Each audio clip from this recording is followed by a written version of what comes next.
महाराष्ट्र राज्याचे मुख्यमंत्री देवेंद्र फडणवीस साहेबांनी एक महत्त्वपूर्ण निर्णय घेतला असून या निर्णयाच्या माध्यमातून अनेकांना वीज सवलतीमध्ये 10% सूट देण्यात येणार आहे। राज्यातील लाखो वीज ग्राहकांसाठी दिलासादायक बातमी आहे।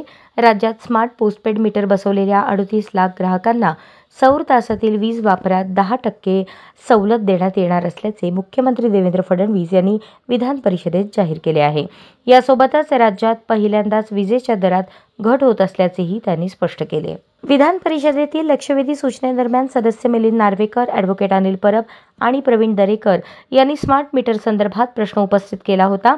त्यास उत्तर देताना फडणवीस म्हणाले की राज्यात सध्या 27,826 फीडर मीटर आणि 38 लाख ग्राहक मीटर कार्यरत आहेत आणि त्यामुळे वीज वापराचे अचूक आणि पारदर्शक मोजमाप शक्य झाले आहे।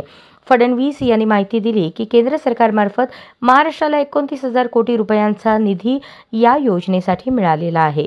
या योजनेसाठी निविदा प्रक्रिया राबवून 4 खासगी कंपन्यांना स्मार्ट मीटर बसवण्याचे कंत्राट देण्यात आले आहे। त्यामुळे ग्राहकांच्या वापराचे रिअल टाइम मोजमाप शक्य होत असून त्यांना बिल तपशील अधिक स्पष्ट आणि पारदर्शक स्वरूपात मिळतो।